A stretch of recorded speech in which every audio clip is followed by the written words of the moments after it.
मध्ये देशाचा economic survey घोषित करण्यात आला, काही डेटा सांगण्यात आला। आता इकॉनॉमिक सर्वे म्हणजे काय, तर बजेटच्या अगोदर जो सर्वे केला जातो, जे देशाची आर्थिक हालचाल असते ती आर्थिक हालचाल नेमकी काय आहे, कोणत्या घोषणा बजेटमध्ये होऊ शकतात, या संदर्भातील सर्व डेटा हा संसद भवनमध्ये सांगितला जातो।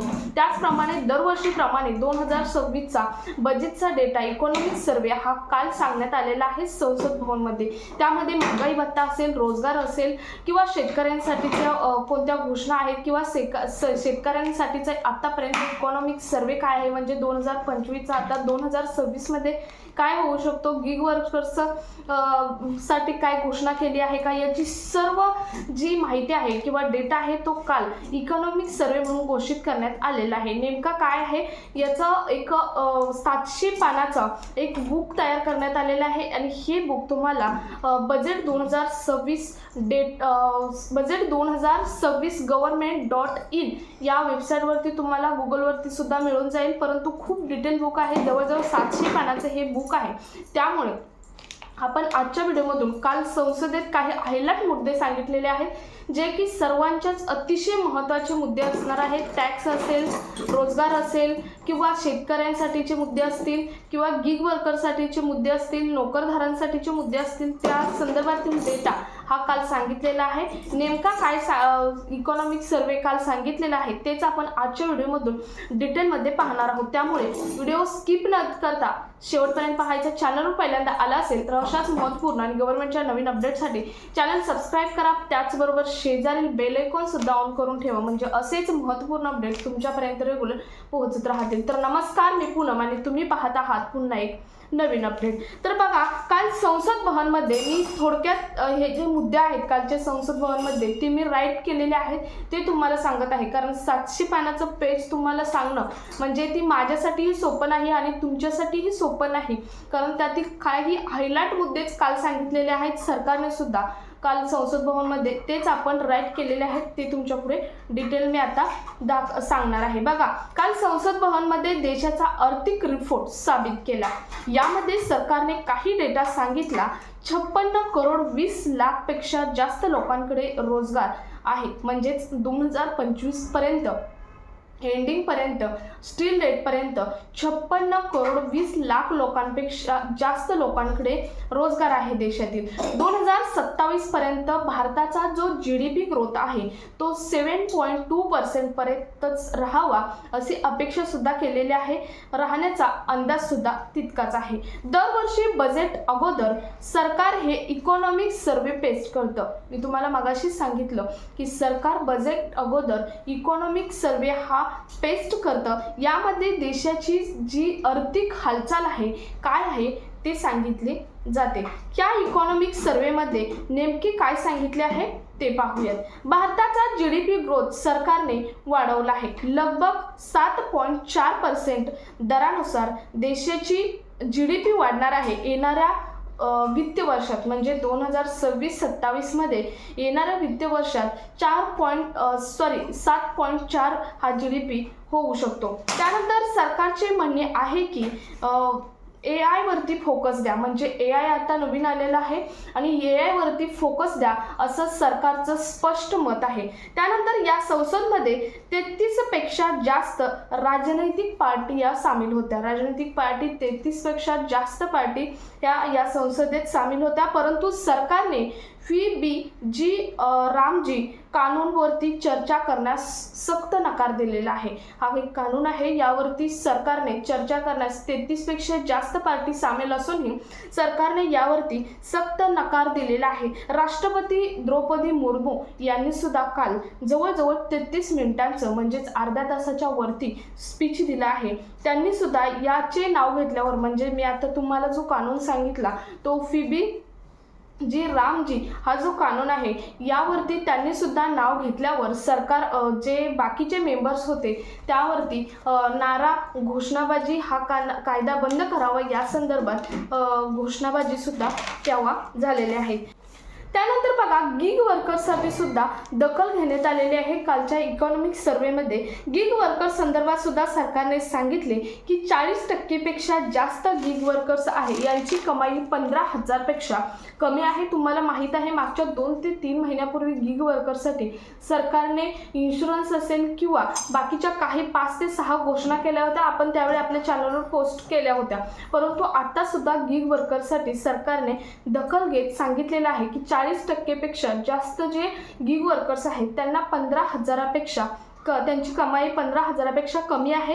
एकंदरीत गिग वर्कर्सची कमाई वाढवण्याचा सुद्धा सरकारने निर्णय हा घेतलेला आहे. त्यानंतर बघा महागाई भत्त्या संदर्भात सुद्धा दखल घेतली आहे. महागाई भत्ता संदर्भात काय आकडे दिले तर इकॉनॉमिक सर्वे संदर्भात RBIने आणि TMIच्या अनुमानानुसार येणाऱ्या वर्षात महागाई हळूहळू वाढत जाणार आहे की 4% पासून 2% प्लस मायनस पर्यंत राहणार आहे. म्हणजे महागाई आहे ती 4% पासून 2 प्लस मायनस मध्ये राहू शकते. खरीप चांगला रिझल्ट आणि रब्बी हालाकीचा रिझल्ट आहे. यावर्षी बघितला तर खरीपाचा चांगला तर रब्बीचा हालाकीचा रिझल्ट बघून डिसेंबर 2025 मध्ये RBIने वित्त वर्ष 2026 साठी महागाई दराचा अनुमान हा 2.6% वरून 2% केलेला आहे. म्हणजे खरीप आणि रब्बी संदर्भातील हा महागाई दर आहे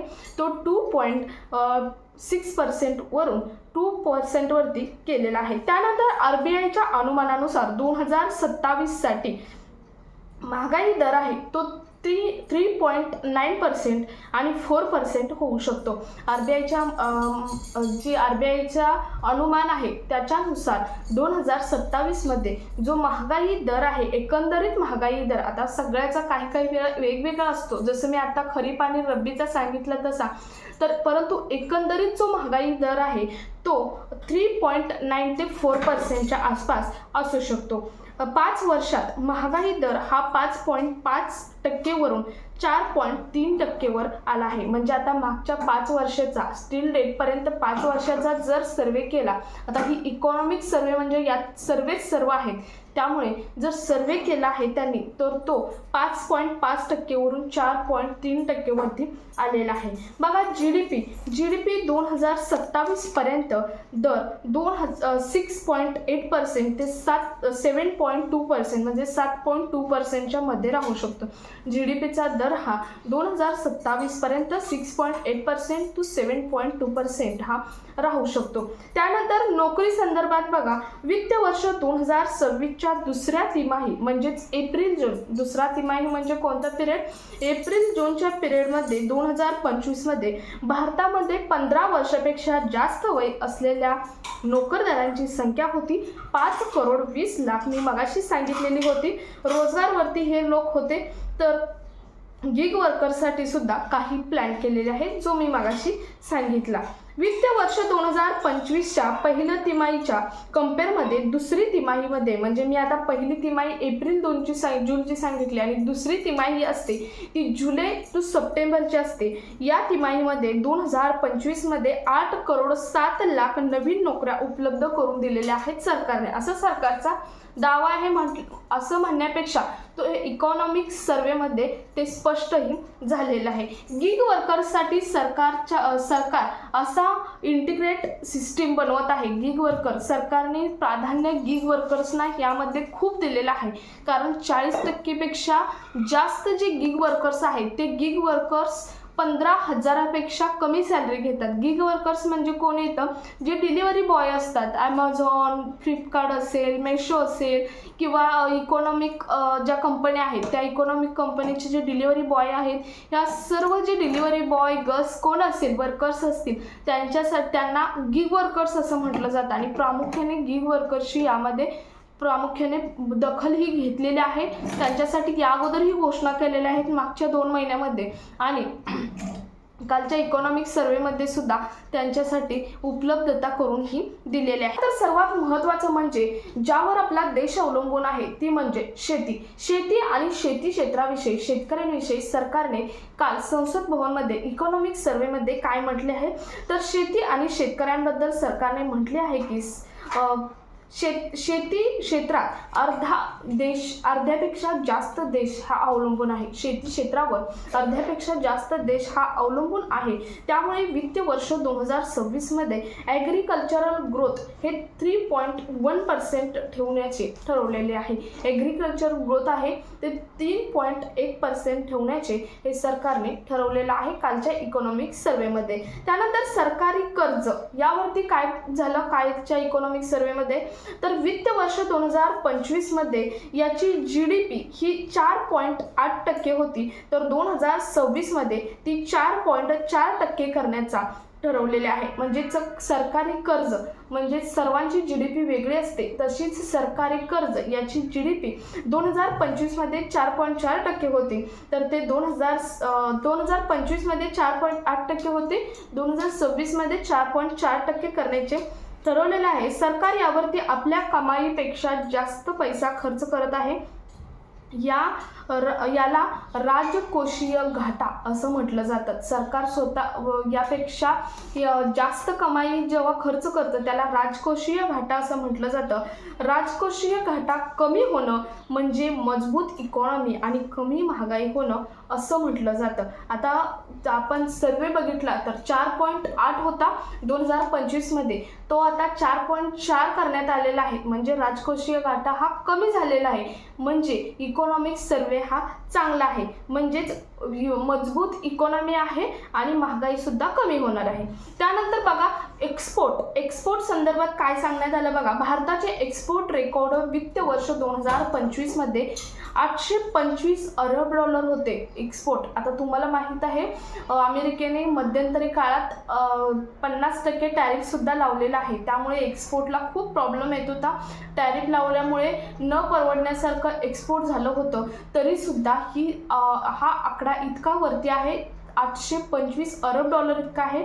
आता सुद्धा ते तसेच पुढे कंटिन्यू राहणार आहे. म्हणजे हा आकडा पुढे तसाच कंटिन्यू राहणार आहे असं इकॉनॉमिक सर्वेमध्ये सरकारने घोषित केलेलं आहे. अमेरिकेने 50% टॅरिफ लावून सुद्धा एक्सपोर्ट हा 2.4%ने वाढला आहे. कमी नाही तर 2.4%ने हा आकडा वाढलेला आहे एक्सपोर्टचा. ही एक अतिशय चांगली गोष्ट भारतासाठी आहे. तर अतिशय महत्त्वाचे हे 10 ज्या घोषणा आहेत, ज्या इकॉनॉमिक सर्वे आहेत, ते इकॉनॉमिक सर्वे काल जे संसद भवनमध्ये इकॉनॉमिक सर्वेचा डेटा सांगितला त्यामध्ये सांगितलेले आहेत. यामध्ये आपण बघितलं शेतकऱ्यांसंदर्भात इकॉनॉमिक सर्वे काय होता, किंवा सरकारी कर्जासंदर्भात इकॉनॉमिक सर्वे काय होता, एक्सपोर्ट संदर्भात इकॉनॉमिक सर्वे काय होता, तसेच गिग वर्कर्स आहेत त्यांच्या संदर्भात इकॉनॉमिक सर्वे काय होता, शिवाय बाकीचे जे नोकरदार आहेत त्यांच्यासाठी इकॉनॉमिक सर्वे काय होता, याची सर्व माहिती आपण आजच्या व्हिडिओमधून